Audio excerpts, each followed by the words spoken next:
Well, thank you very much. South Carolina, we've had a great relationship with South Carolina. Thank you very much. And I'm thrilled to be back in this beautiful state. We love this state. With thousands of hardworking, God-fearing American patriots.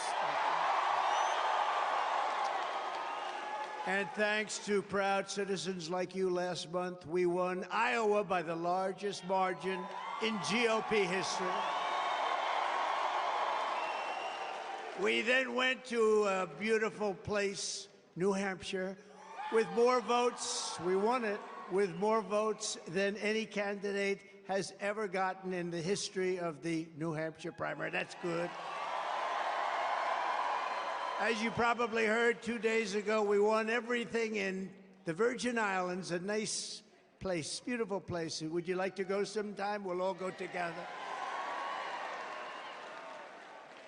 Now we won everything in the Virgin Islands, and then we had a great night, day, month, year, decade in Nevada. We love Nevada. 99% in the Nevada caucuses. We even won the primary that we didn't participate in. We won the primary by 48 points, and we didn't participate in it. It was very nice. I think I was known as not this name. No, we won the primary by a lot. We didn't have much competition, to be honest with you. But we got more votes than anybody in Nevada in the caucuses. We got more votes than anybody in the history of that. So far, we're breaking every record. And I have a feeling we're going to do that again, right, Henry, in South Carolina. We're going to do it again. I think so. We don't have much competition, I will take. Turned out we have a lot less competition than we thought. 14 days from now, each and every one of you is going to get out and vote and deliver a gigantic win right here in South Carolina. And this November, we're going to win the White House, and we're going to take back our country. We're going to take it back. Terrible. Terrible what's been happening. Early voting for South Carolina begins. The primary begins. You got to get out. We want to send a signal for November. We just want to send, we want to win this thing so big, we want to send a signal because we have to take back. They are destroying our country. This man is destroying our country. So on Monday, go vote. Early voting, go vote. Let's not forget that this week we also had another massive victory that every conservative should celebrate. We crushed crooked Joe Biden's disastrous open borders bill. Crushed it.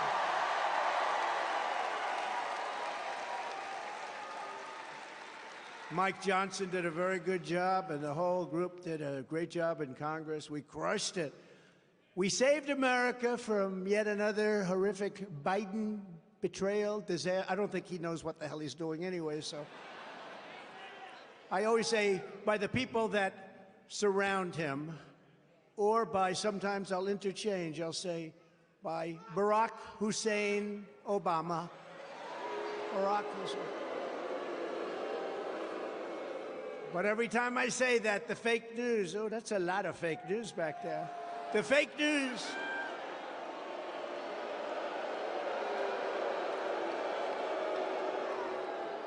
Every time I say it, anytime I want to have a little fun, Governor, we have fun sometimes, even though the country is going to hell, we have to have a little bit of fun. But every time I interchange Barack Hussein Obama, remember Rush Limbaugh? He'd go, Barack Hussein Obama. I wonder what he was getting at. But every time I do interchanging, we do a little interchanging, they say, he doesn't know who the president is. He thinks it's Barack Obama. I say, no, but I think Barack Obama has a lot to do with running the country right now, and we can't let that happen. He has a lot to do with it. The other day got caught. I do the imitation where Biden can't find his way off the stage, right? He can't find the stairs. Well, right there I got one, I have two, I got three, and I could jump off the back or off the front if we had to, right? And so I do the imitation. It's just fun. I say, this guy can't put two sentences together. He can't even find his way off the stage. And then I go, watch. I'll imitate him. And I go like this. You ever notice he always goes, He starts off good because he's pointing at the stairs. And then after that, he's like, and then he turns around.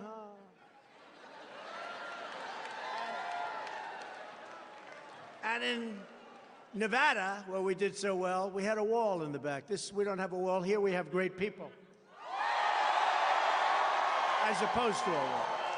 I like people better, though, but we had a wall, and I walked back to the wall. Where are I? And then I came back, and we had a great, and we did a very good speech. They said he was unable to find his way off the stage. You know why? Because they're among the most dishonest people you'll ever see.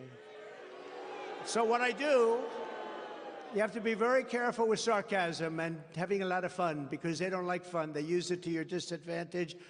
But I will say that I've never seen such spirit as we have right now. Never. You look outside. I mean, this is a big place and all, but I think you have 4 or 5 times the number of people outside. You can't get them in. Would anybody like to give up their place? No? No, Vernon? The answer is no. I just made a very short, you know, we have big screens outside. I made a little short speech, but we're going to have to come back and maybe use the airport, do something. But we got to get everybody. We got to get everybody out. But among other travesties, Biden's horrendous border plan would have allowed millions and millions. This is the worst border plan I've ever seen. You know, you don't need a bill or a plan. All you have to do as president say, shut the border, like I did. I said, shut the border. You don't need bills and plans. Would have allowed millions of illegal aliens a year flooding unchecked across our borders.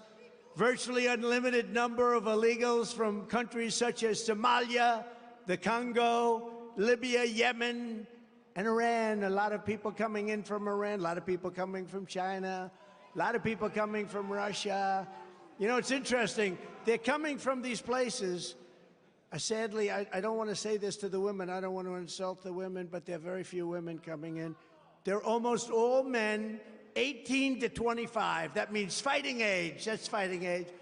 So they have something planned, and we're not going to stand for it. They are destroying our country. This group of fascists, they're destroying our country. They talk about democracy. Biden is bad for democracy because he's grossly incompetent. That's why he's bad for democracy. He is bad for democracy.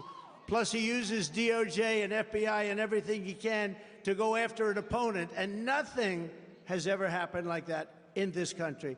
Now, it does happen in third world countries and banana republics, but so far it hasn't, but it's happened here.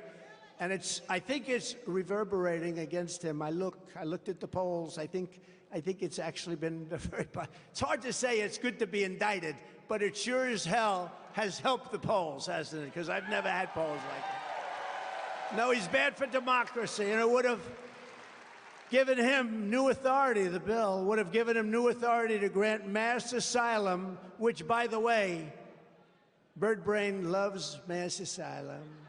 There's nothing nice about her. I will never run against President Trump. He is a great president, the greatest president in my lifetime, which is actually quite a bit now. The greatest president in my lifetime, she said. I will never run against him. Then she comes over to see me at Mar-a-Lago. Sir, I will never run against you. She brought her husband. Where's her husband? Oh, he's away. He's away. What happened to her husband? What happened to her husband? Where is he? He's gone. He knew. He knew. But no, think of this. Think of this. I will never run against you, sir, but it's all over tape. We've got like 19 versions. The great Dan Scavino, he made 19 versions of it. I will never run against him. Will you run against him? I will never. A little while later, I'd like to announce my candidacy. We don't need people like this. And I'll tell you what. She did a job. She was fine. She was okay. But I didn't put her there because I wanted her there at the United Nations. That was up to me. I wanted to take your lieutenant governor, who's right here, and make him governor. That's what I wanted.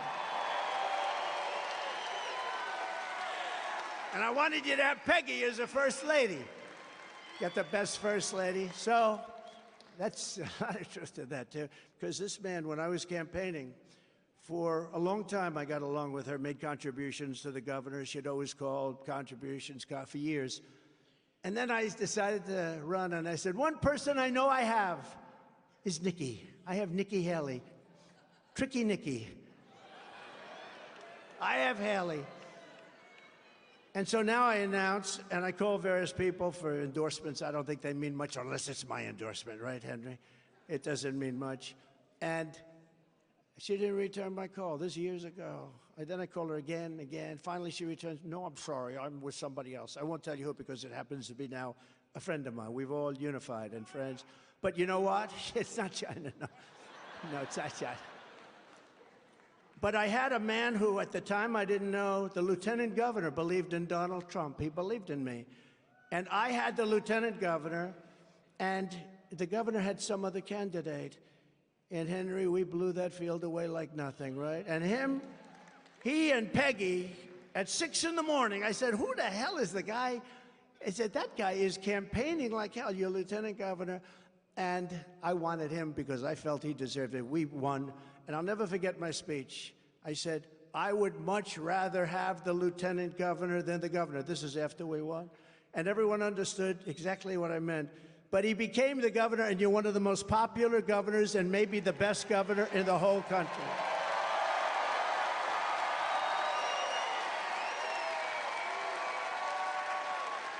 Oh, he didn't expect to build up like that. He didn't think, he doesn't even care. He just wants to do his job. He's a great gentleman. That's a great couple. Thank you very much. And Peggy, thank you very much. Appreciate it.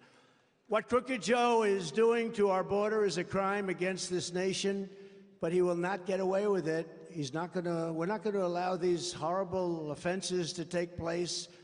He'll be tried by the ballot box. You know that? He's going to be tried in, by, and for the ballot box in November.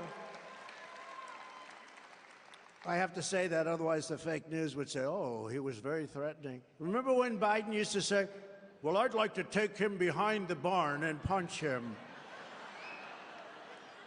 If he ever punched me, it wouldn't last long. That's one wouldn't last. No, it's good. It wouldn't last long. 1, 2, 3 seconds. I'd go like this. That would be the end. That would be the end. I wouldn't have to be violent. No, but when he said it, the fake news said, oh, that's so cute, that's so nice. He said, he's threatening to hit the hell out of me. And they thought it was nice. Now, if I said I'd punch him in the face, he'd go down like a ton of lard. Remember that expression? Ton of lard. They'd say, he's a fascist. It's terrible what he said. You know, by the way, we have a group of a lot of women. You love North Carolina, right? Okay. We have a lot of, they followed me now. This is the 129th rally that they've attended. Could I ask them, even though it's North Carolina, it's close enough, right? We love North Carolina. Would you stand up, please? Look at these people. Look at these people. Beautiful women. You're not allowed to say that anymore, but I'll say it. You are not allowed to say beautiful women. That usually is the end of a career, but I'll say it. They're beautiful women. They're incredible women. They're smart. The only thing I don't understand, I see one husband. They're good. Their husbands are home 129 times. What the hell are they doing? What did they say? No, they're great people. Thank you very much. Thank you. Thank you very much. Appreciate it. That's support. And we were treated very well, as you know. You know Laura, she lives in North Carolina, and she named the baby with Eric, named the baby Carolina. No discrimination. I said, is that north or the south? They said, it's both. It's both. So she's great. Thank you very much, everybody. Thank you for coming. I appreciate it. As you probably know, 2 days ago, the Biden Department of Injustice let Crooked Joe off the hook for some of his very egregious crimes, including his brazen theft of classified documents long before he was ever president. He's been doing this for 50 years. They couldn't believe it. I remember a certain senator got up and said, no way he did that, no way. But he did it. He took them when he was a senator. You can't do it. Now, in my case, I'm covered by the Presidential Records Act. I'm allowed to do what I do. But he wasn't covered. He was a vice president, not covered, and he was a senator. But this is yet more proof that we have a weaponized two-tier system of justice in this country. Crooked Joe got off scot-free. Now, I don't know if you call it scot-free. They said he was a mental basket case, okay, so. I wouldn't say it's totally scot-free. In fact, I think maybe if I had my choice, I'd take the other. I'd go through a little process, but that's better than what happened.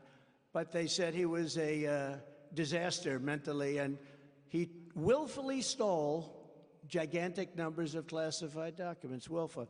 But because of his condition mentally, is this guy going to make it to the starting gate, seriously? Well, it shows you the power of incumbency, doesn't it? If that happens, it's sort of an incredible thing. But I've been saying no, but you never know. Be the first time I've been wrong in a long time, right? Trump was right about everything. We called every war. We called every single problem. And we would have never had any of those problems. We wouldn't have had Israel attacked. We wouldn't have had Ukraine and Russia fighting and killing everybody and blowing up their cities. And we wouldn't have had inflation because it was started by energy. It was started by oil, gasoline, which doubled, more than doubled. But these documents, stuffing them in his drawers, stashing them in crumpled boxes, and those boxes were heavily used. You know, when you look at those boxes, those suckers were in and out. A lot of people saw those documents. They didn't see the ones we had. We had them locked up, and we had Secret Service all the time because I was president all the time. And leaving them strewn all over the garage for his precious Corvette. You ever hear him talk about the Corvette? It's my Corvette. You can cut that garage door with the scissors. You know, flimsy is the word. You can take up scissors and just go like this. Those are the ones you buy for $139, right? The whole door. Not including the motor. On top of it all, Biden aides deleted incriminating evidence after the appointment of the special counsel. So I did behave with the special. I was very nice. I knew exactly what they were doing. It was election interference. I knew it exactly. As soon as I got even a call, this was election interference. I knew that. But we worked with them. We were going to give them whatever they needed. They came over to Mar-a-Lago. It was all very nice. In fact, I even treated them to lunch. I wasn't there, but I treated them to lunch. Obviously, I should have treated them to dinner. The lunch wasn't good enough, right? But I understood. But despite all of the facts, I was actually president, and the president has tremendous powers of declassification authority, et cetera. We did everything right. Biden's thugs are still trying to put me in jail on fake charges for crimes that they openly admit that Crooked Joe did. He actually did these crimes. Now, I'm not looking for anything to happen to this guy. He wouldn't know the difference. I mean, I don't think he even knows the difference. She goes, we are. There'll be no revenge. No revenge. Does everybody agree no revenge? No revenge. But this is selective political persecution, not prosecution, persecution. If there was one shred of honesty or decency left in the radical left Democrat Party, and there's not, but it's a radical left. They've gone so far off. Open borders, high interest rates, horrible what they're teaching your children in school. A woke military. We have a great military, but it's headed by woke people at the top. They're trying to change. It's not going to happen. We defeated ISIS in 4 weeks. Everyone said it would take 4 years. We did it in 4 weeks. We have a great military.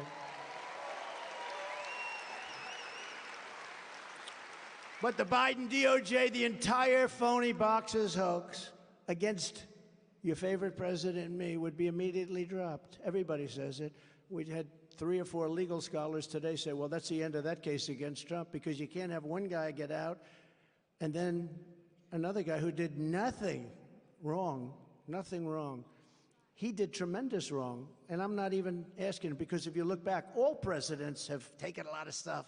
I mean, that would mean every president, including Obama, Clinton, Bush, every one of them would right now be in the who's gal.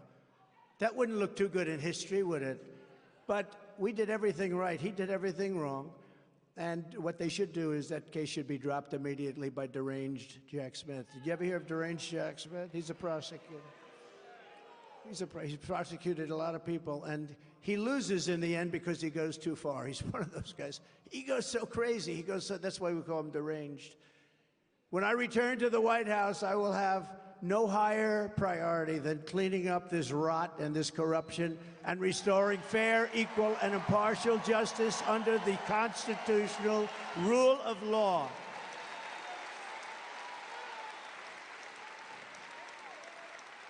The special counsel's report tries to let Biden off by claiming that he is too mentally incompetent to convict at a trial. But if Joe Biden is not fit to charge, they're not going to charge him with a crime, but it's okay for him to become commander-in-chief. Think of that one. Thank you, that one.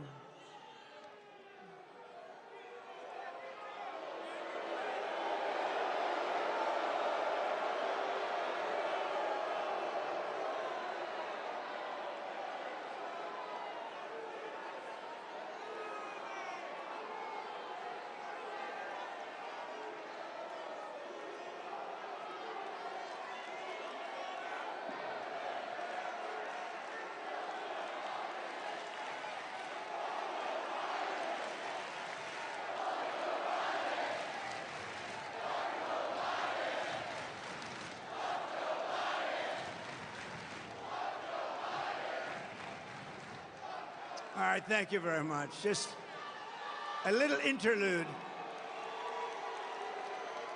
You know, that used to happen all the time. Now it doesn't happen too much.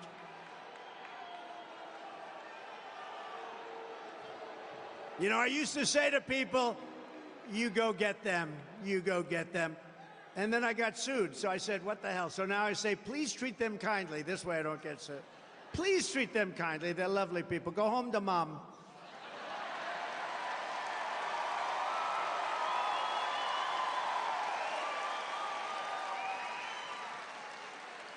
But we know that Joe Biden has always been too mentally incompetent. Is he gone? I think he's gone. We don't have that. Remember, we used to have it all the time? And I used to get angry with the cameras because they never show the crowd. They'll never show the crowd outside, which is many times the size of the crowd inside. They never do. But I used to get angry, and then I figured it must be the equipment. But I used to complain. They'd show me, my face, and a few of the people right back there, very attractive people. But they would never, it's true.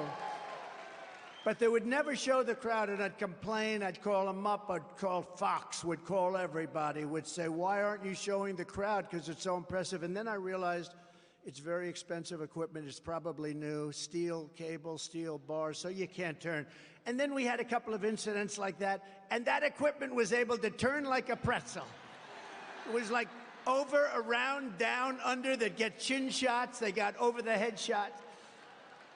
And then I realized it was just fake news. They don't like seeing crowds like this because it just happens. I mean, it's crazy. But this is far bigger than what we had. And this is 10 months out. I mean, this is far bigger than... Look, nobody had more spirit than we had in 2016 and 2020. Again, much more than 2016. Much more than 2016. Bad thing happened, bad things. But this blows both of them away. There's never been spirit, and the reason is, you like me. Do you ever see where they say, well, we have two people running. I love this, these people, they're so dis. We have two people running, and they're both extremely unpopular. I'm not unpopular. I'm 92% in the Republican Party. I'm not unpopular.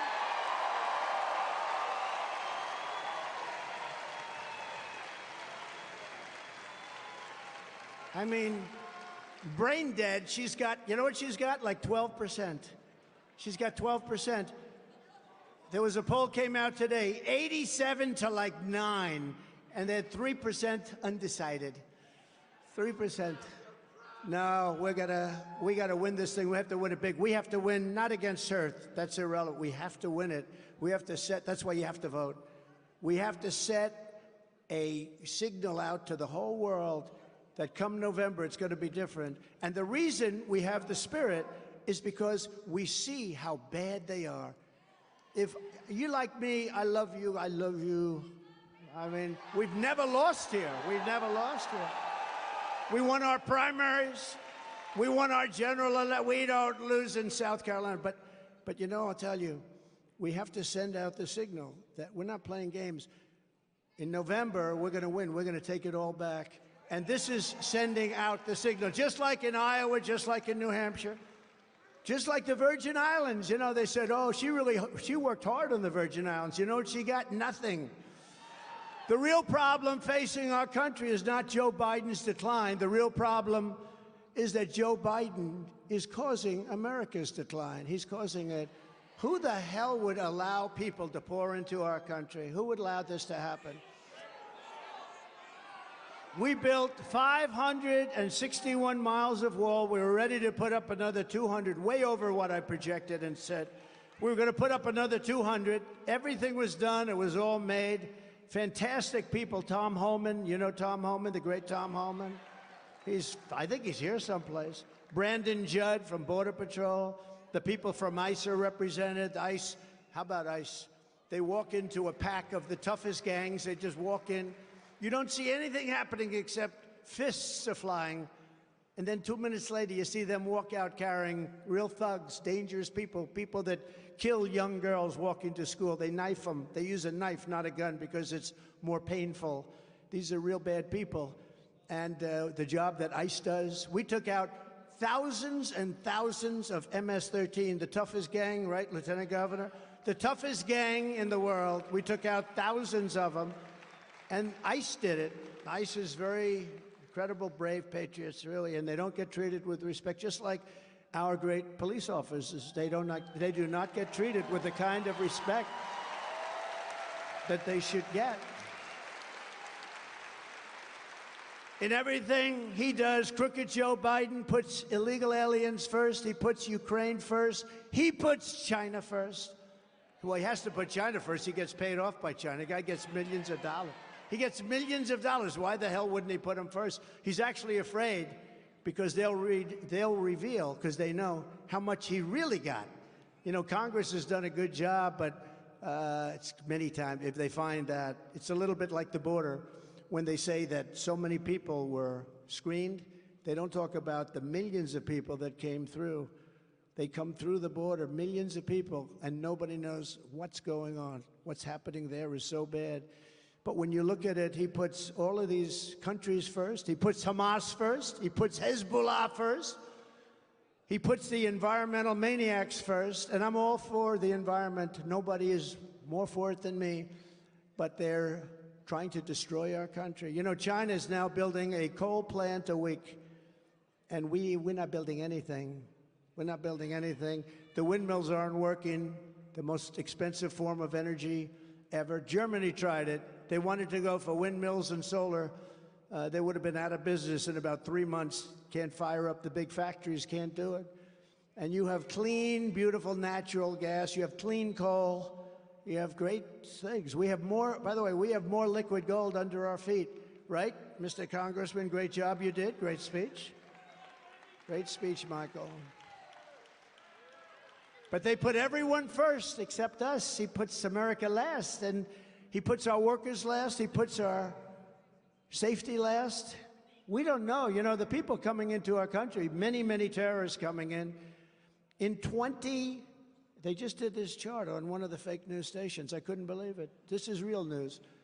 2019, they showed that under Trump, there were no terrorists. We had all sorts of bans. We had bans on everything. We didn't like people. We didn't like countries. We didn't like what was happening in the country. We didn't let them in. But we had big bans, and we got approval through the Supreme Court of the United States. It was very controversial. But we never had a terrorist attack during the 4 years that I was president, and we won't again. We won't again.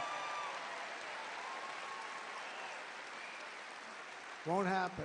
You know, I wanted to talk about that so badly during my term. I said, you know, it's 2.5 years, 3 years, 3.5 years. I wanted to talk about it, Michael. I wanted to say, we never had a terrorist, but I didn't want to. I was afraid what might happen the next day. But we got through 4 years without an attack, and they knew they can't attack. They can't attack when Trump is president. Not going to happen. Because as your president, I put America first every single time, every day, and every night.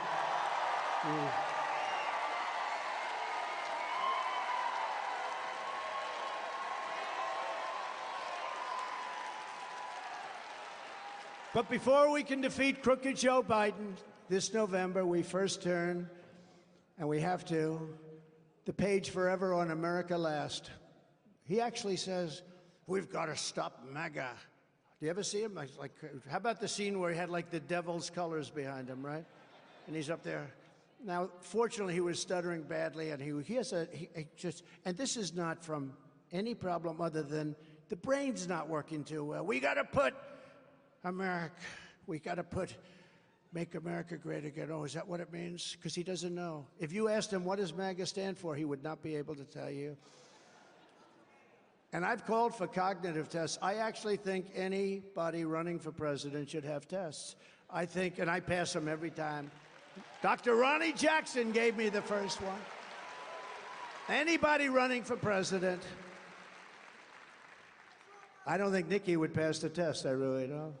But anybody running for president, regardless of age, I think they should pass the test. Vice president, certain positions, they say it's not constitutional. I'd be willing to waive it. Let's waive that. But I think they should. Haley is the candidate of globalists and warmongers who want to spend trillions and trillions of dollars on endless wars. She's always in favor of fighting wars. You know, during my term, we defeated ISIS. We knocked out the worst terrorists in the world. You know that. We took out the worst terrorists, the two of them. You know who they are. Took them out. Don't have to mention the names. Everyone knows who they are. Soleimani, you know that, right? Al-Baghdadi, you know, the founder of ISIS. We took him out. Soleimani, the head of, I think the Iranians actually, they were so afraid of this guy. He was a vicious guy, father of the roadside bomb. All of the soldiers some in this room, I saw some in this room, where they lost their legs, their arms, they got badly, so badly, but we took him out. And al-Baghdadi, the founder of ISIS, trying to rebuild it again. I wiped it out, I wiped him out, I wiped it out. We got him done. Conan, remember Conan the dog, right? Conan. We gave Conan a medal. Conan the dog. Conan was pretty warm. That was the last thing he heard was Conan running at him. But they're gone, and we defeated, and we didn't go into one war. I'm the first president in 76 years that didn't get into a war. First one. It's a big thing. It's easy to go into war. You know, we rebuilt the military. It's easy to go into war. We're going to go in and knock the hell out of somebody. We have the best equipment in the world because of me. I rebuilt the military. We had fighter jets that were 53 years old. And we have all brand new F-35s now, and we have the greatest military in the world. We really do. When I went after ISIS, I was told 4 years, and we took them out in just a matter of weeks. The whole thing gone, 100%. I remember we got it down to 98%. And I said, let's get out of here, because Iran doesn't want ISIS. They're enemies, natural enemies. Russia doesn't want. I said, let them finish off the final two. Let's get the hell out of there. I wanted to get out after 20 years of ridiculous spending of billions and trillions of dollars.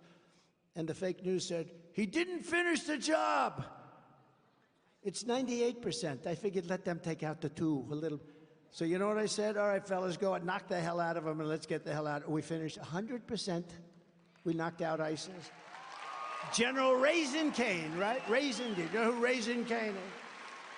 General Raisin Cain was great. He did a great job. We got some great generals, not the guys you see on television that leave Afghanistan. Let's take the soldiers out first. Let's take the military out first. If I ask a child, there's a beautiful child sitting in the 10th row right there, about 11 years, 10 years old. If I ask that young man, what do you think we should do? Should we take the military out first or last? He would tell me, sir, last. What's wrong with you asking me a stupid question like that, sir? We took the military out first. We didn't take our equipment. We left $85 billion worth of equipment. We left the saddest. Look, we had 13 incredible soldiers. I've gotten to know their families. 13 military killed, violently killed, blown up. 38 people so horrifically hit, and nobody talks about them. Do you ever hear that? You probably never heard that from anybody else. Nobody talks about the 38 people so badly hit, legs gone, arms gone, faces just so sad. I visited many of them in Walter Reed. By the way, one of the greatest hospitals in the world. Those doctors are incredible. What they do is incredible. 5 years ago, they could have never lived, but it's incredible. 38 so badly hurt. And we left a lot of hostages. We left a lot of Americans there. We got out with the planes. Remember the planes? He said, it'll never be another Vietnam with the helicopters. This made Vietnam look like it was a picnic. It was terrible. People falling off the planes. Remember that scene of the planes leaving, and they had many people sitting on the wings of the planes and the wheels of the planes, and they were falling off at 3,000 feet. That's 3 times the height of the Empire State Building. They were falling off the planes. There was never a scene like that, and there's never been an embarrassment like that in the history of our country. We've never been so embarrassed, and that's why Putin, I believe, because I know Putin very well, very smart, very sharp. They hate when I say that, you know. They say, oh, you called him President Xi of China. I say, very smart man. They ask me, is he smart? I said, well, let's go a step above that. Let's say he's a brilliant guy. The press goes, he called President Xi brilliant. Well, here's a guy controls 1.4 billion people with an iron fist. Yeah, I'd say he's smart, but he respected this country. We didn't play games, and we took out billions, hundreds of billions of dollars out of China. No president has ever taken out 10 cents out of China. We took out hundreds of billions of dollars.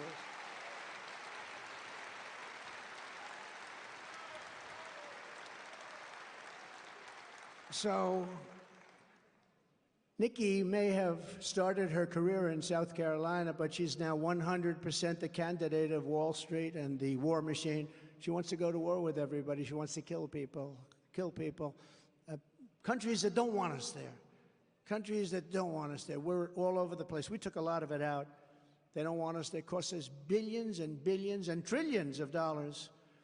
And I just put a truth out. Is everybody, I hope, on truth? It's the greatest. David, you're on truth? I just put it out. They want to give like almost $100 billion to a few countries. $100 billion. And I said, and I'm telling you this is breaking news. We have breaking news. I said, why do we do this? If you do, you give them not $100 billion. You give it to them as a loan. It's called a loan. Give them the money.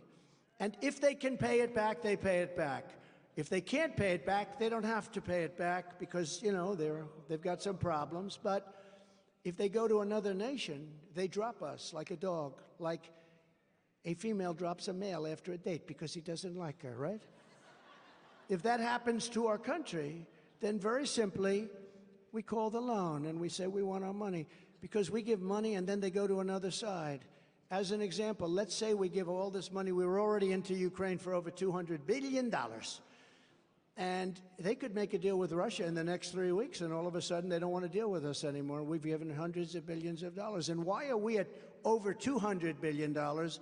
And the European nations are, if you add them up, it's a very similar sized economy. They're at $25 billion. So we're at 200 plus, and it affects them much more. We have a thing called an ocean between us, right? It affects them much more. But we're at 200. They're at 250. I did the same thing with NATO. I got them to pay up. NATO was busted until I came along. I said, everybody's going to pay. They said, well, if we don't pay, are you still going to protect us? I said, absolutely not. They couldn't believe the answer. And everybody, you never saw more money pour in to Secretary General Stoltenberg. Well, I don't know if he is anymore, but he was my biggest fan. He said, all these presidents came in, they'd make a speech, they'd leave, and that was it. And they all owed money, and they wouldn't pay it. I came in, I made a speech, and I said, you got to pay up. They asked me that question. One of the presidents of a big country stood up and said, well, sir, if we don't pay and we're attacked by Russia, will you protect us? I said, you didn't pay? You're delinquent? He said, yes, let's say that happened. No, I would not protect you. In fact, I would encourage them to do whatever the hell they want. You got to pay. You got to pay your bills. And the money came flowing in.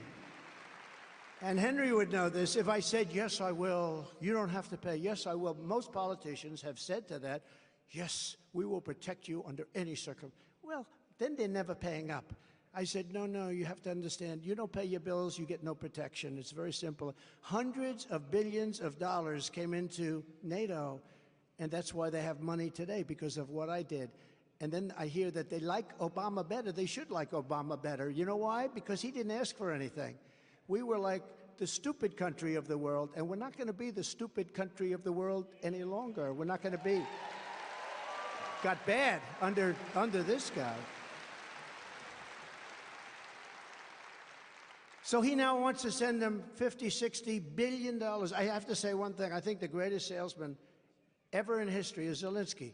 And I like Zelensky because during the hoax of, the impeachment hoax, they said I made a threatening phone call to him. And when they asked him, he said, no, it wasn't threatening. It was a very nice call. He could have played to the bandwagon. He didn't do that. He told the truth. So I like Zelensky, but that war's got to end. We can make a deal on that war. One of the things we're going to do is we're going to get that war ended. That war is a disaster.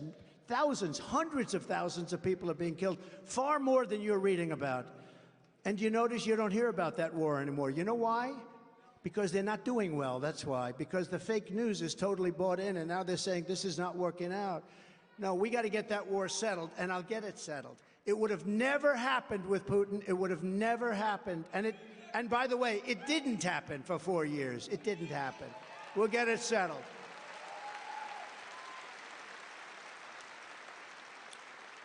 But we're fighting for the people of our country. We're going to stop that war. We're going to stop other wars that are happening. When you think of what took place in Israel just a short while ago, would have never happened. Even the Democrats were on television the other day, Deface the Nation. Did you ever watch the show Deface? Ladies and gentlemen, it's Donald Trump on Deface the Nation. No, I think it was Deface the Nation. They're all sort of the same, all very radical and crazy. But they were saying that, now, one thing I will admit, if Trump were president, you wouldn't have had Israel attacked, you wouldn't have had Ukraine attacked, and you wouldn't have had inflation. Other than that, but we're going to drain the swamp. We started off, we fired Comey, that fraud. We got rid of that guy and got rid of a lot of others. And then we had COVID came in, and we had the greatest economy in history, even for 4 years. The greatest economy, but just prior to COVID, we had to fix that. Nobody knew what it was. You know, I get great credit for economy. I get great credit for the military, great credit for foreign policy. Viktor Orban, did you ever hear of him? Prime Minister of Hungary, great guy. He was interviewed recently, and they said, what's going on? The whole world is blowing up. He said, I have a simple solution. Let the United States of America elect quickly Donald Trump. It will all end very fast. You're not going to have any more problems. He said, you're not going to have any problems. He's one of the toughest guys, a smart guy, great guy, loves his country. But he said, and I don't use this term, but he used this term, China was afraid of Donald Trump. Russia was afraid. Remember when I stopped their pipeline, Nord Stream 2, I stopped it. I said, it's over. We're not going to do it. You're not going to have a pipeline going all through Europe. And I stopped it. And it was done. And Biden came in, he approved it, like so crazy. We were going to be selling, because we were going to drill, baby, drill, and we were going to be selling oil and natural gas and everything else to Europe and all over the world. But these foolish people, these stupid, stupid people, what they've allowed to happen to our country. And the reason that we're all doing so well, and you're respected too. By the way, Make America MAGA is very respected now.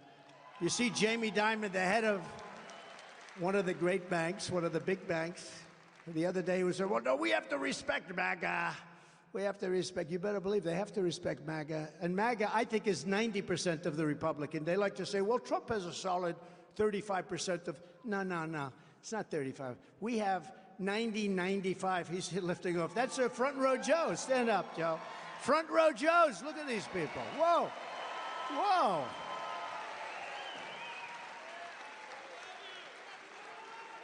They might even have your record, North Carolina, okay? All these North Carolina women. But they come to a lot of events, and they're rich people, I think, right? You have plenty of cash. They got a lot of cash. They got to have a lot of cash. They follow me all over the place. Thank you. Thank you. No, they're great people, actually. But as president, I ended the NAFTA disaster, the worst trade deal ever made, and replaced it with a brand new USMCA. That's Mexico and Canada, who are ripping us off. I know they're our neighbors, but they were ripping us off. The best trade deal, they say, ever made in our country. I know it's good because they want to renegotiate the deal.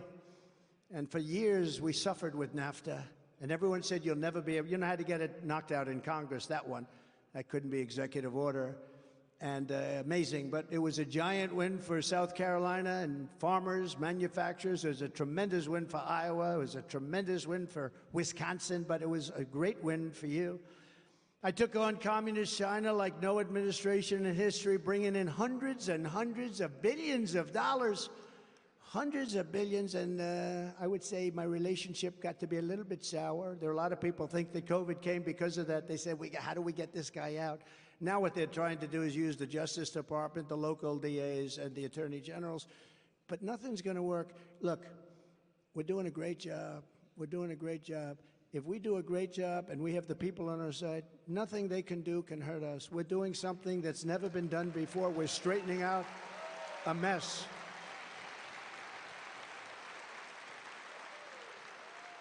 Then I gave, out of China, I gave our farmers $28 billion right out of those tariffs that China was paying, right out of the tariffs from China. Manufacturers, too. Remember, the night I won the Iowa caucuses, the Chinese stock market took a tremendous nosedive. Some people would say a little bit of a mini crash. I won Iowa by the record that we talked about. And the market dropped. Then the next week I won New Hampshire. The market went way down. The China market, what does that tell you? That tells you that you don't have to say anything.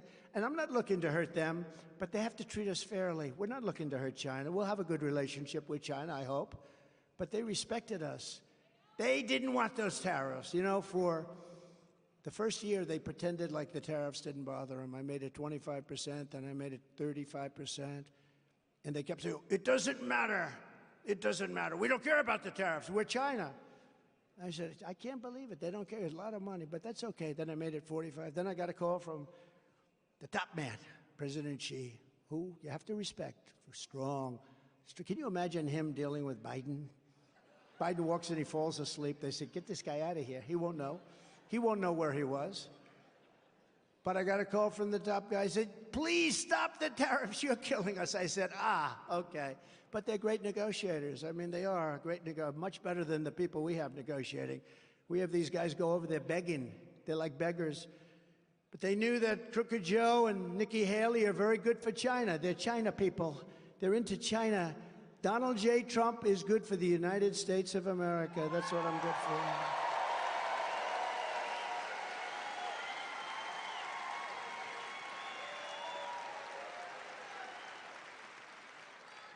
By the way, did you see the picture? And we have, I have hardly used this crazy teleprompter today. It's terrible. We have enough time for this, right? Yes? Do we have enough time? Should we give you, David, should we give you Club for Growth? Club for Growth. David, stand up, please. He's now with us 100%. He's with us 100%. Thank you. Thank you. Good to have you, man. Now, did they show you the picture of Mitt Romney? He's like kryptonite. If you touch Mitt Romney, you go down. I had a certain senator, I won't say which one. I endorsed him. He took a 44-point lead. And then Mitt Romney got involved with him. And he started saying, here's the endorsement of Mitt Romney. That's a kill. He went from 44-point lead to a 10-point deficit. But I got involved because I knew it wasn't true. And he won his state. It was a great victory. I don't want to tell you the senator. A lot of people know. Could have been more than one senator. Mitt Romney is kryptonite. Mitt Romney is a friend of Nikki Haley. And you saw the screen. I think you saw the screenshot. And that was actually when she was with Barack Hussein Obama. Oh, do we have good work? This was not, exactly, this was not on the screen. Congratulations, people in the back.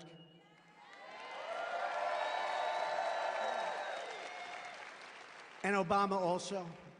She actually dropped Romney for a little while for Obama.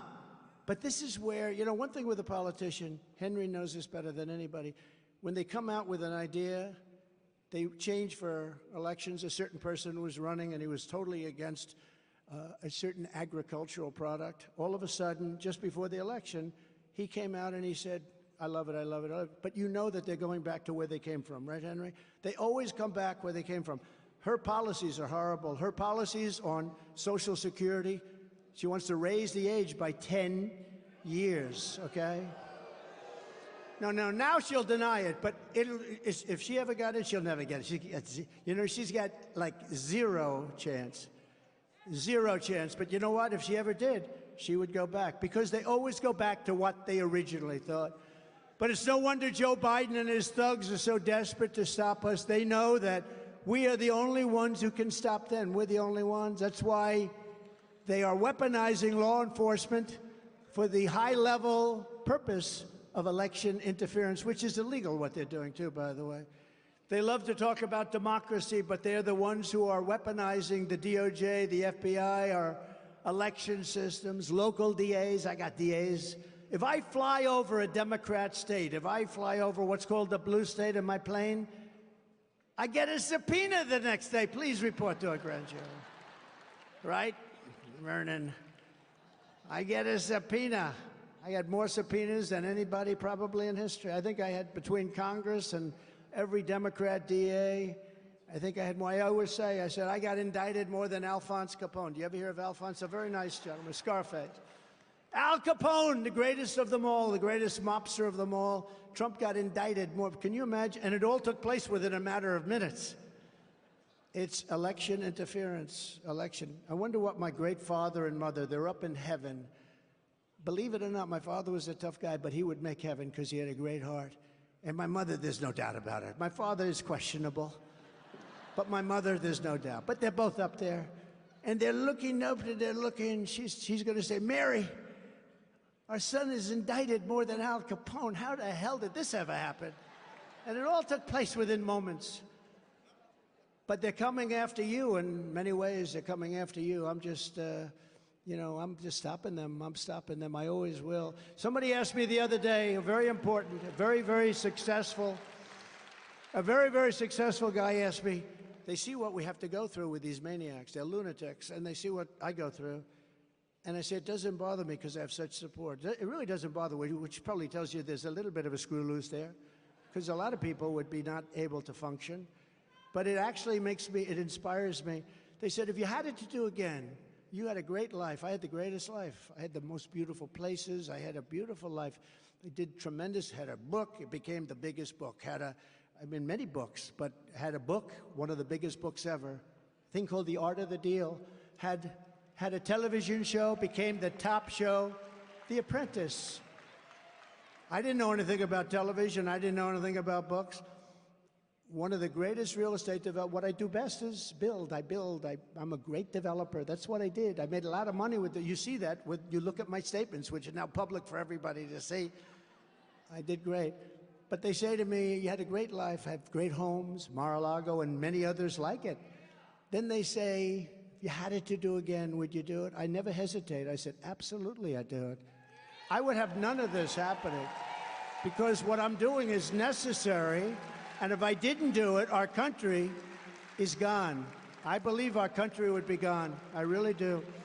I really do. So in a sense, I'm doing it for you, but in a sense, I'm doing it for my family. I'm doing it for a lot of great people, but I don't even hesitate. They asked me two questions. First is that, would you do it again? And they're always surprised when I say absolutely. You got to go to, on Monday I have a court case, or Tuesday. It's okay. It's all right. You just say, I wish whatever state I'm supposed to be in well, and they can all see and they understand. They get the game. Look, normally when this happens, you go like that. You announce, here's what happens. You get indicted, you go to the microphone. Ladies and gentlemen, I'd like to announce my retirement from politics. I will be going home to spend more time with my family and to fight for my name. That's what happens. 99.9%, right? Henry wouldn't know because he's not even close. Okay, Henry would not know that, but that's what happens. You see, we've seen it many times, Henry, right? Politicians, they always announce they're going to fight for their name and they're going to go back home to their family, which they should have been home there a long time ago, right? That's what they do with me. They indict me. I explain what it's about. Total bullshit, all cases, right? And My poll numbers go up. My poll numbers go up. How do you figure that? But Joe Biden and the fascists that control him are a true threat to democracy. You know, he's controlled by fascists and bad people. All of this persecution is only happening because we're leading so big in the polls. If I wasn't running right now, or if I was in 5th place, or if I was like Haley, like 70 points down, I wouldn't be under indictment. I wouldn't have any problems right now. In the latest morning Counsel poll, highly respected, we're at 80% in the Republican primary, and we're dominating Crooked Joe in the general election by numbers that nobody's ever seen before. In fact, our lead against Biden is the largest it has ever been. 6, 7, 8, 9. We have one at 11 points, which is hard. I have a friend that called me. He's not into politics. He said, could I ask you a question? How come you're only leading Biden by 8 points? I said, because if I ran this speech that I'm supposed to be using, but I decided not to. You know why? Because I feel at home with South Carolina. I'm at home. I'm at home. No, if I ran this book,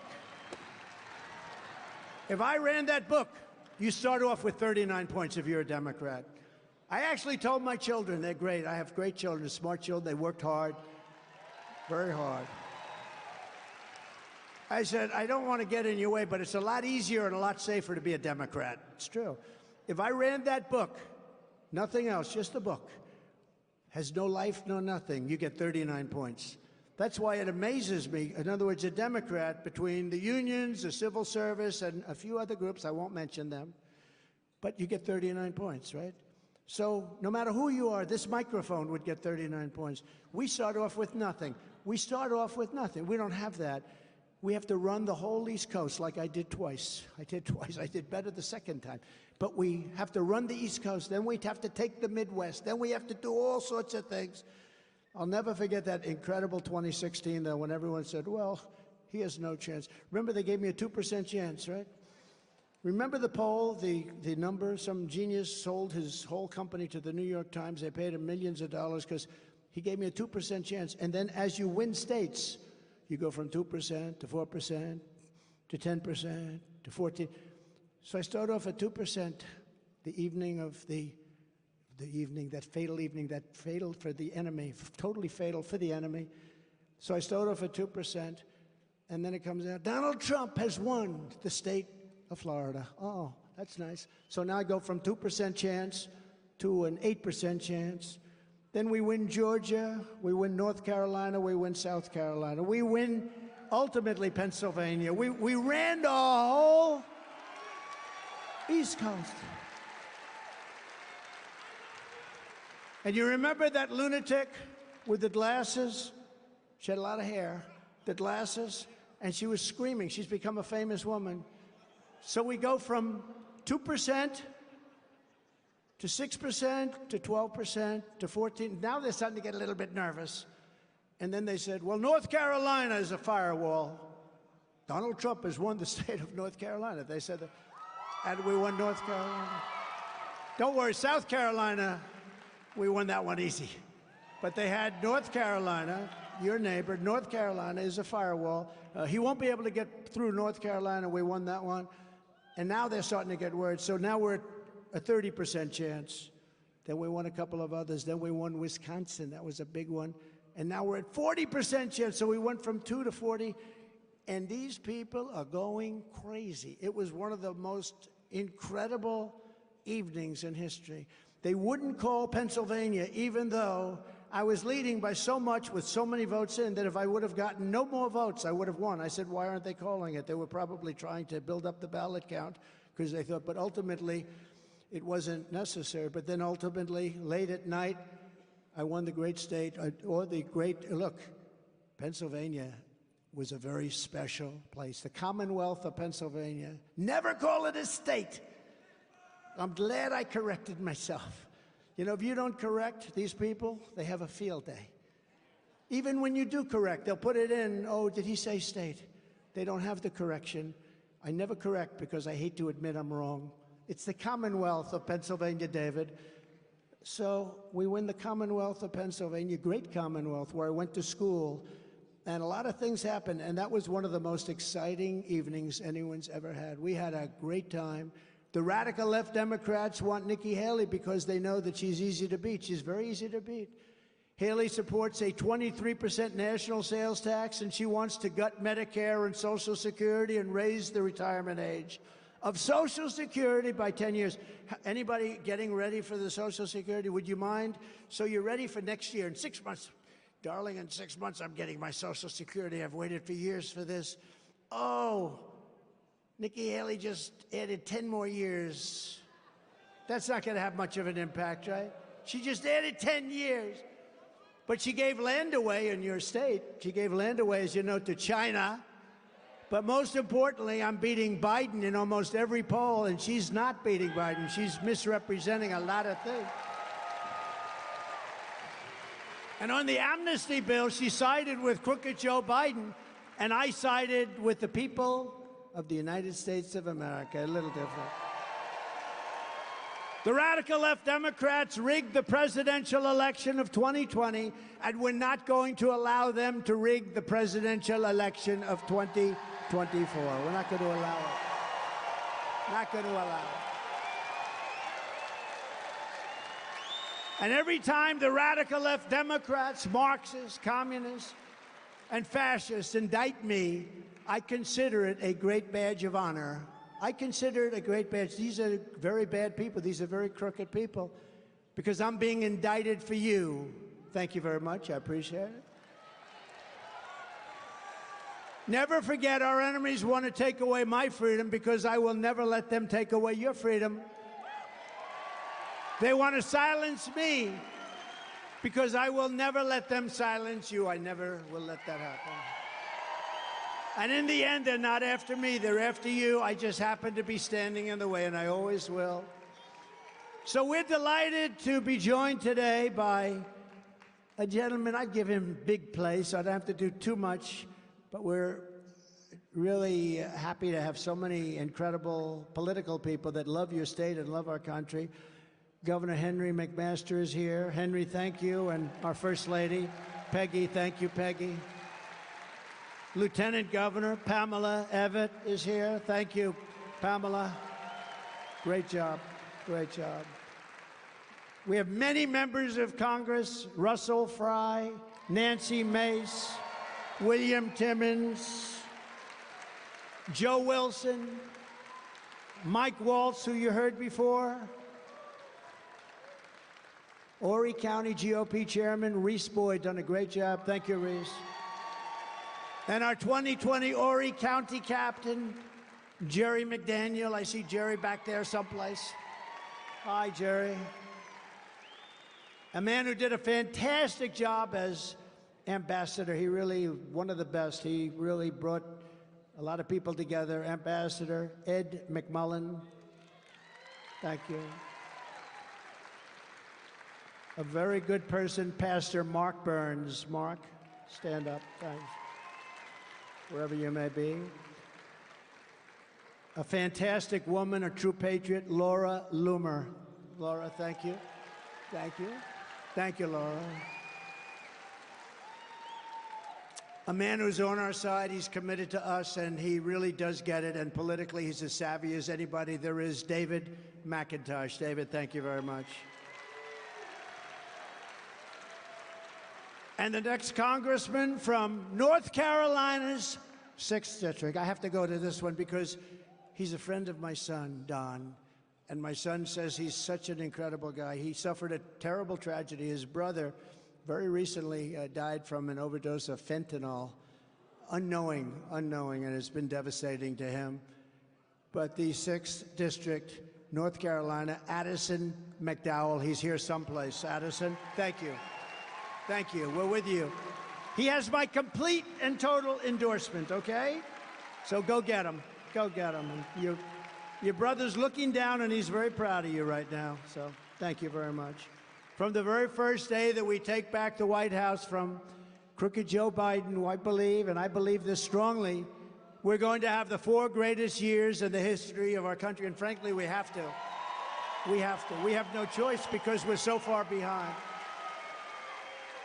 We had the greatest economy in history, and now we have what's gone on. I mean, the inflation, what it's done to people, it's devastated people. 35, 40, 50%, if you think, for basic staples.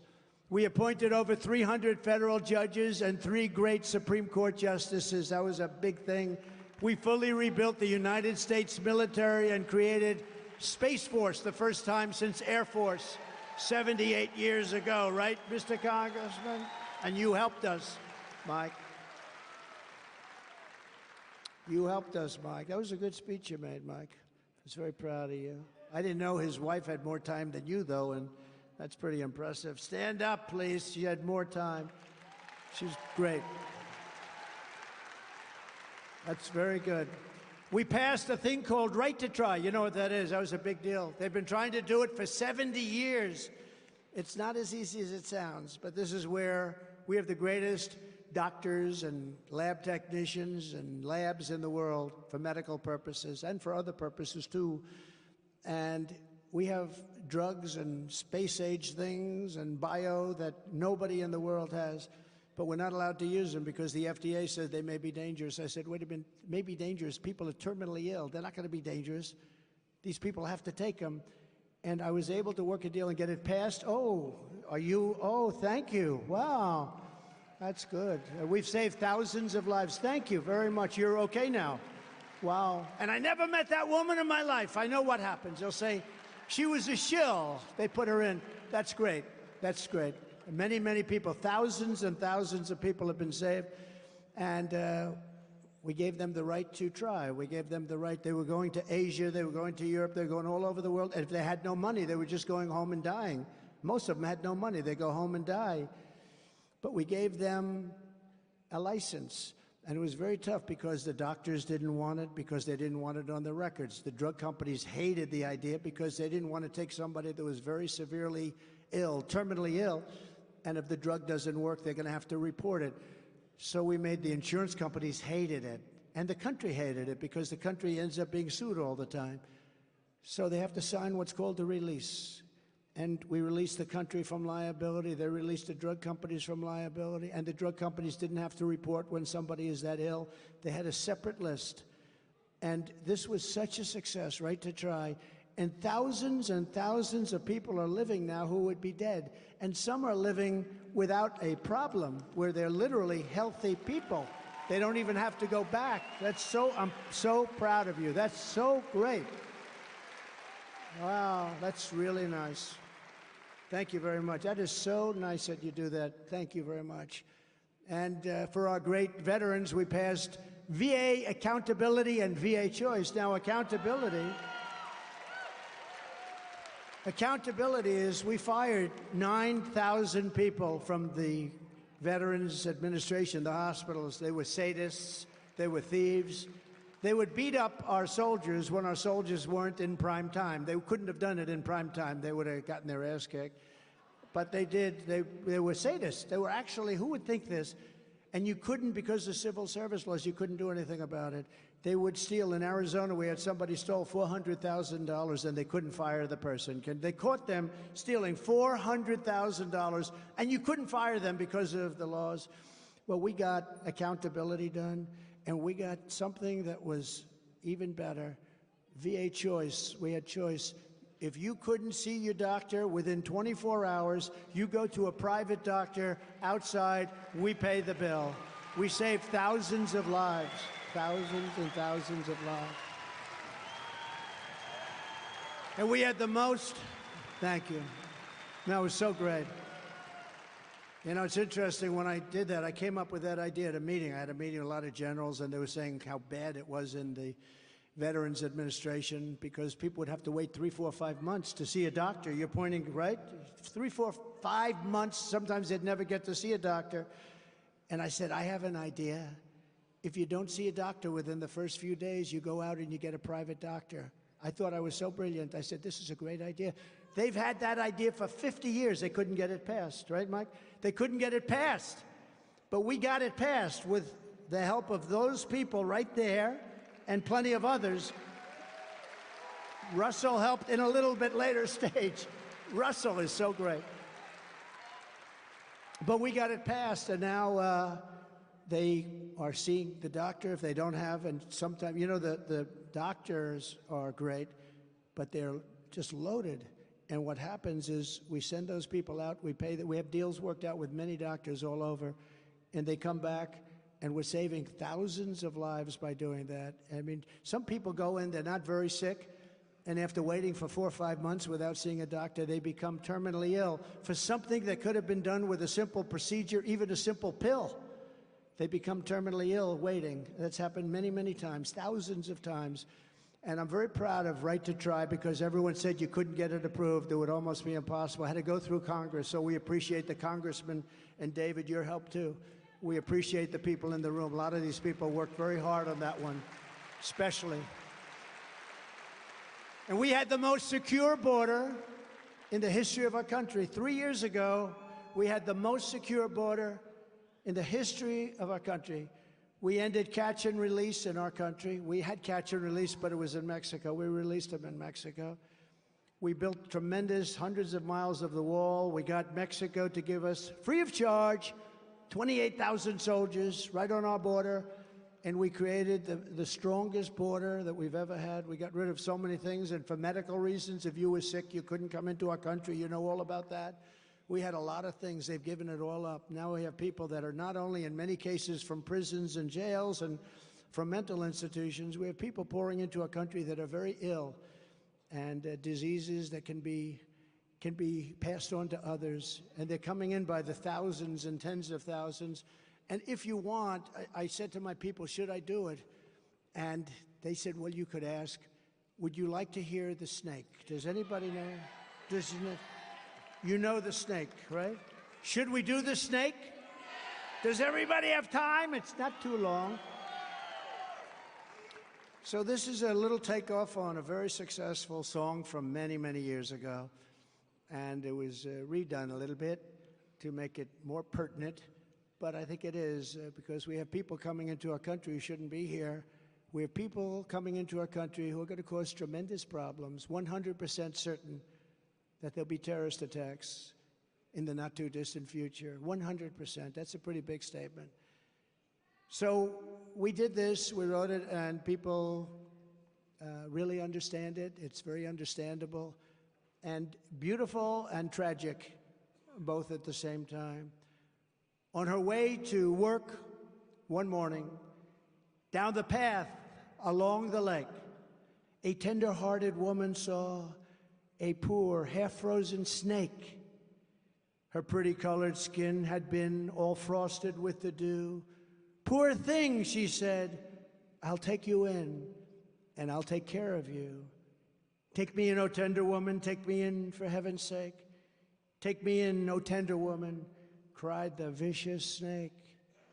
She wrapped him up all cozy in a comforter of silk and laid him by the fireside with some honey and some milk.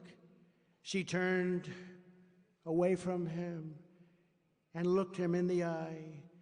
She said she finally had arrived, and now she could be happy taking care of this magnificent creature. Take me in, O tender woman, take me in, for heaven's sake. Take me in, O tender woman, cried the vicious snake. She clutched him to her bosom. You're so beautiful, she cried, but if I hadn't brought you in by now, you surely would have died. She stroked his pretty skin again and kissed him and held him tight. But instead of saying, thank you, ma'am, the snake gave her a vicious bite. Take me in, O tender woman, take me in, for heaven's sake. Take me in, O tender woman, cried the vicious snake. I saved you, cried the woman, and you've bitten me, but why? You know your bite is poisonous, and now I'm going to die. Shut up, silly woman, said the reptile with a grin. You knew damn well I was a snake before you took me in. That's what's happening on our border. We're allowing We're allowing people to pour in. We're allowing people to pour into our country. They shouldn't be allowed to pour into our country. They're going to cause tremendous problems. And again, mental institutions, they're coming in from everywhere. And it's a very sad thing. This is not going to turn out well. And the biggest problem I have, even with the election, is 10 months is a long time. 10 months is a long time. These people have done such damage to our country. I would oftentimes say in speeches that if you took the 5 worst presidents, I then changed it to the 10 worst presidents. If you took the 10 worst presidents in the history of our country and added them together, they wouldn't have done the damage that Biden has done to our country. It's true. It's true. This border problem is a big problem. This is big. This is big stuff. On day one, I will terminate every open border policy of the Biden administration, and we will begin the largest domestic deportation operation in American history. We have no choice.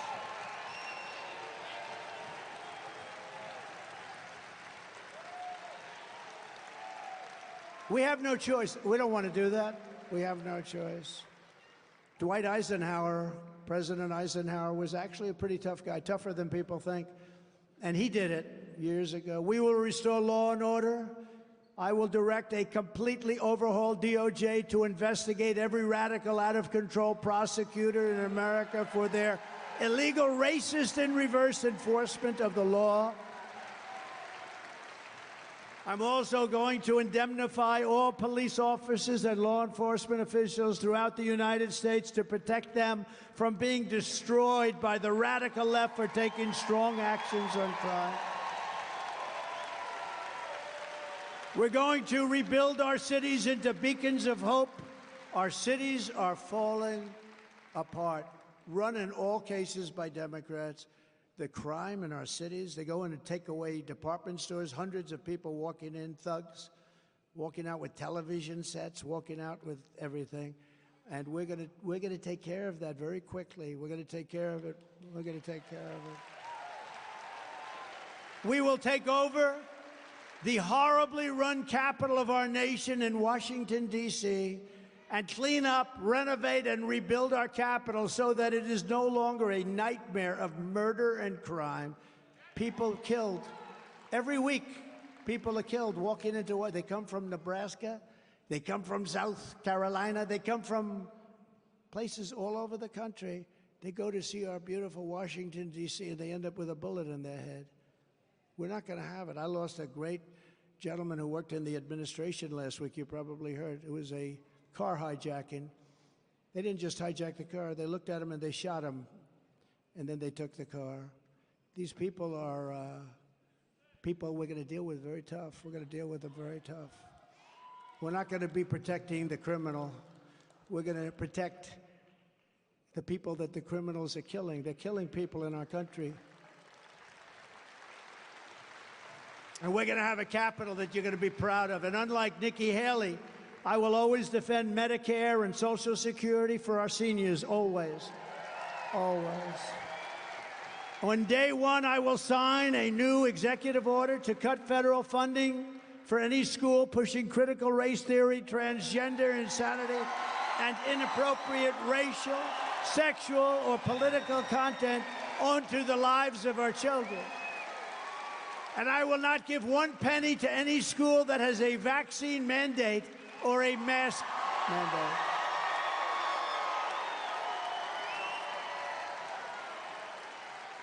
And I can't even believe I have to say it, but I do have to say it because I guess I'm a politician. I guess. I don't feel like a politician.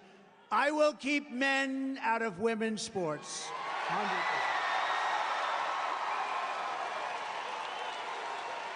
And I will fully uphold the Second Amendment, our very under siege. We will protect innocent life and will restore free speech into our country. We don't have free speech. We don't have a fair press, and we don't have free speech. And I will secure our elections. One of the most important things. Remember, To have a great country, you have to have strong borders and free elections. We have neither. We have neither. Our goal will be one-day voting with paper ballots, voter ID. One-day voting. By the way, the paper ballots cost 9% the cost of what you're doing right now. And they're faster and they're far more secure. So if you want to save America, vote for Trump.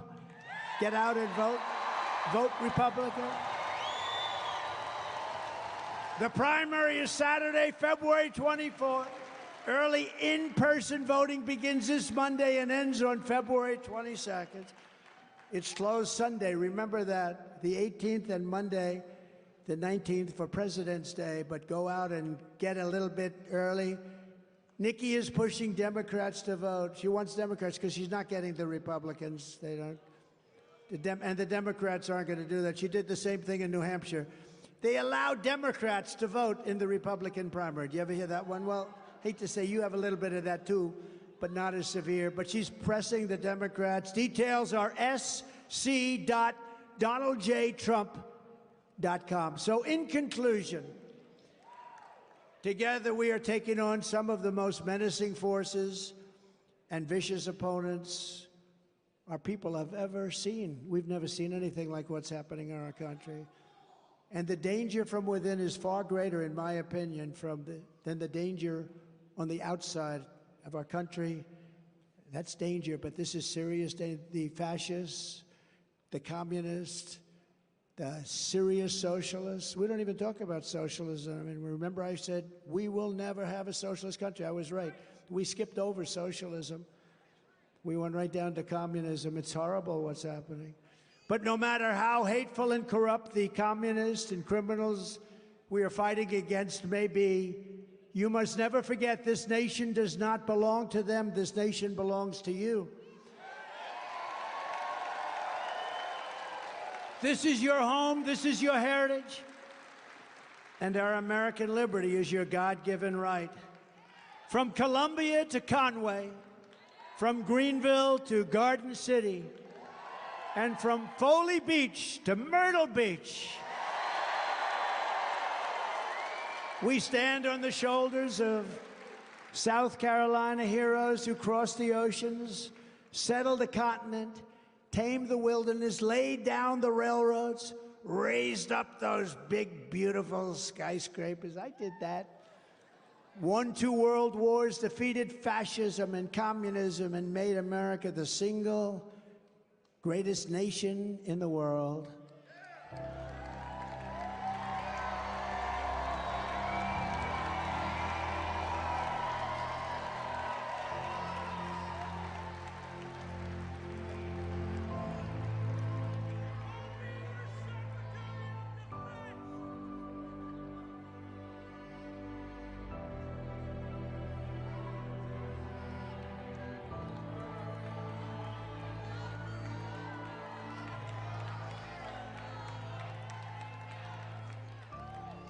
But now, we are a nation in decline. We are a failing nation. We are a nation that has the highest inflation in 50 years, where banks are collapsing and interest rates are skyrocketing. Likewise, we are a nation where energy costs have reached the highest levels in our history, where we are no longer energy independent or energy dominant as we were just a few short years ago. We are a nation that is begging Venezuela and others for oil. Please, please, please help us, Joe Biden says.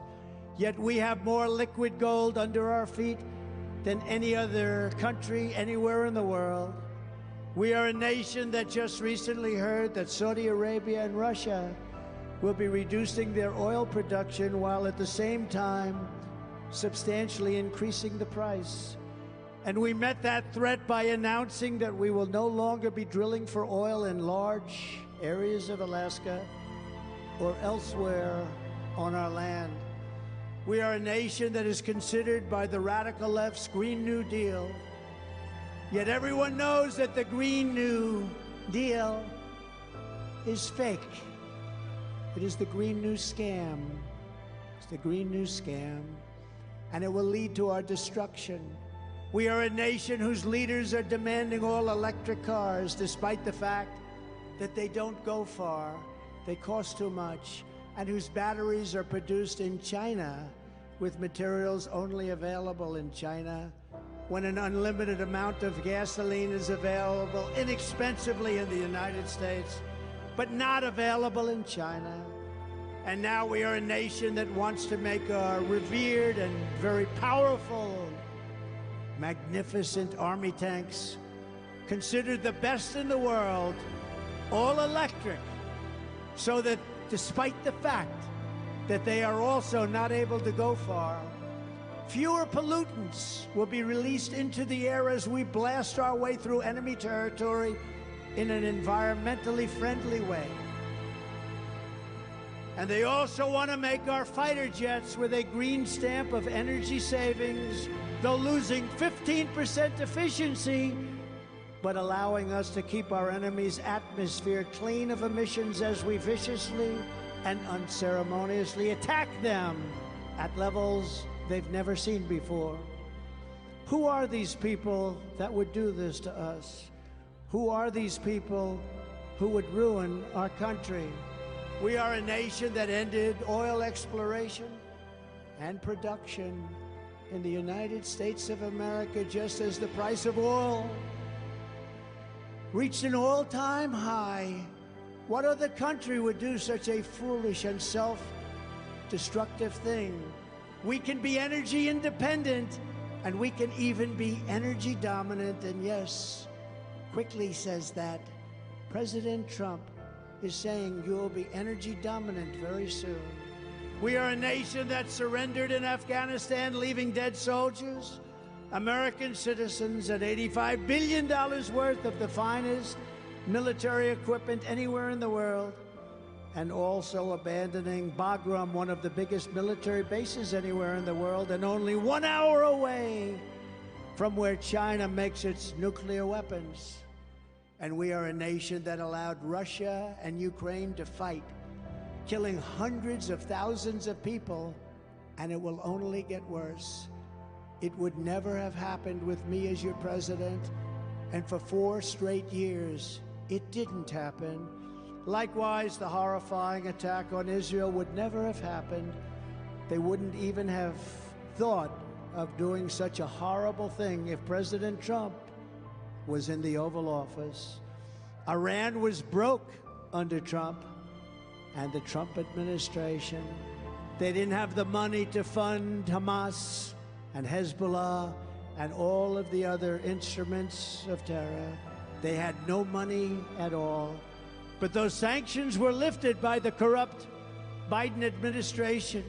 And now Iran is a rich country with $200 billion and another $6 billion for hostages. Think of it, $6 billion for 5 hostages and $10 billion for electricity for Iraq. All compliments of the incompetent Biden administration. And China, with Taiwan, is watching, and they're next. We're a nation that allows radical left terrorists to violently attack our cities, leaving behind massive destruction and death, and nothing happens to the criminals that do these terrible, terrible things.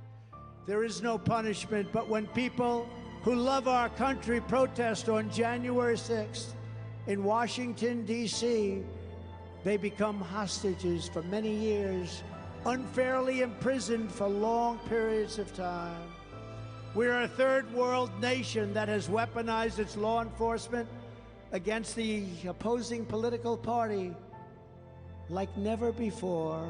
Nothing like this has ever happened in our nation.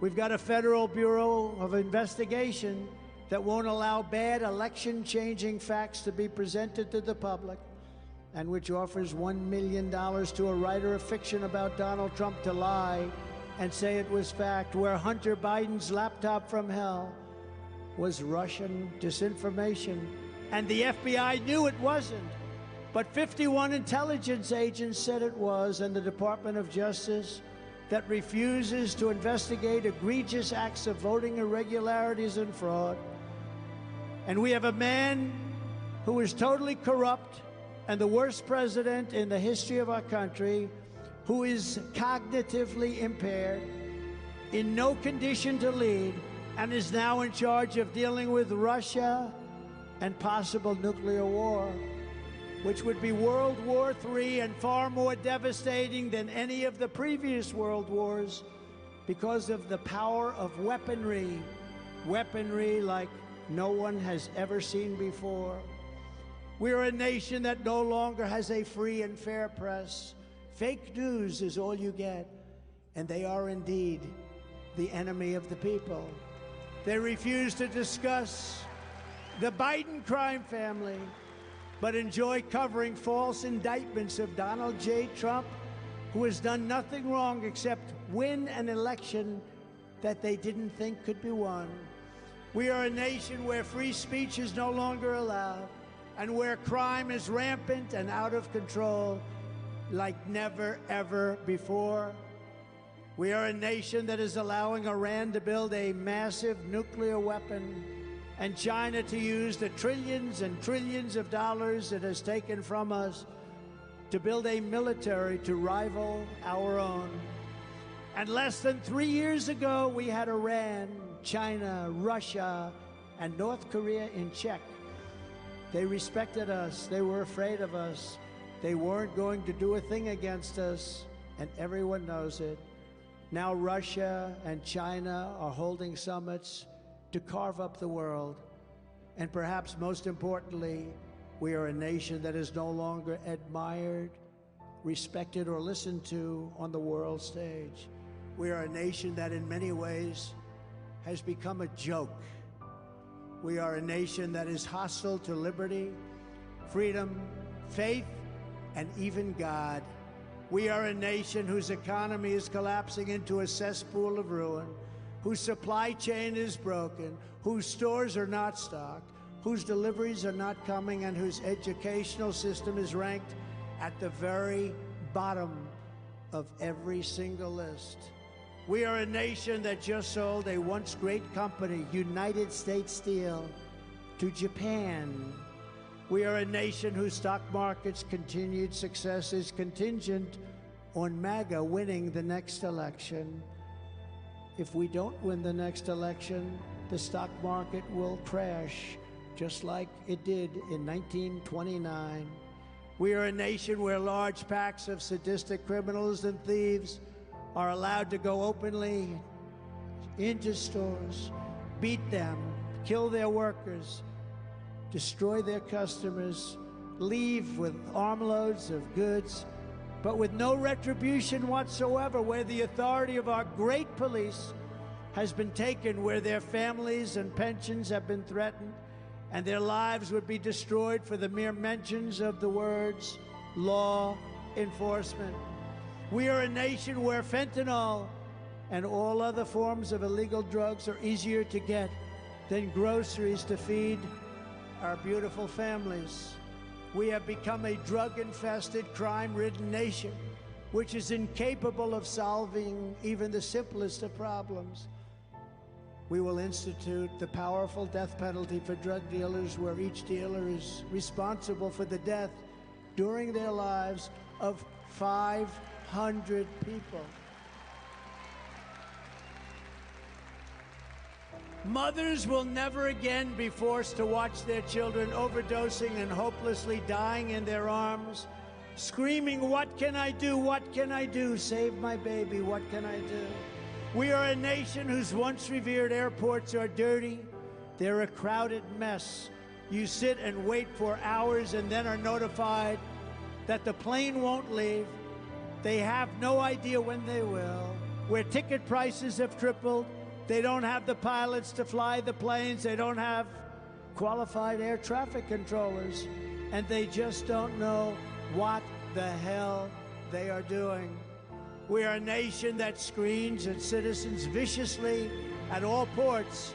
But if you are an illegal alien, you're allowed to flow through our borders by the millions and millions and millions, no matter where you came from, including prisons and mental institutions. We are a nation that has lost its confidence, its willpower, and has lost its strength. We are a nation that has lost its way, but we are not going to allow this horror to continue. 3 years ago, we were a great nation, and we will soon be a great nation again.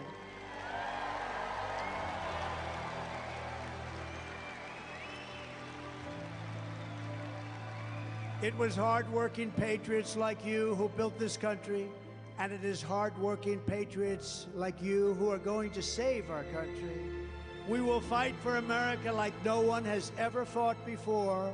2024 is our final battle. With you at my side, we will demolish the deep state. We will expel the warmongers from our government. We will drive out the globalists. We will cast out the communists, Marxists, and fascists. And we will throw off the sick political class that hates our country. We will rout the fake news media. We will drain the swamp. We will liberate our country from these tyrants and villains. Once and for all, we will be liberated. We will be free. Like those patriots before us, we will not bend. We will not break. We will not yield. We will never give in. We will never give up. We will never, ever back down. With your support, we will go on to victory, the likes of which no one has ever seen before. We will evict crooked Joe Biden from the White House, and we will take back our country on November 5th, 2024.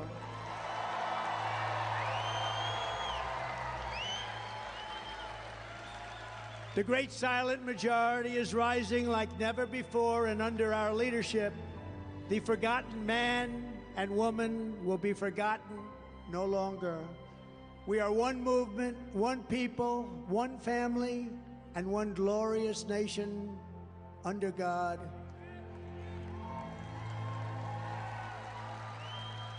And together, we will make America powerful again. We will make America wealthy again. We will make America strong again. We will make America proud again. We will make America safe again. And we will make America great again. Thank you very much. Thank you very much. South Carolina, thank you. God bless you all. God bless you. Get out and vote. Get out and vote. Thank you.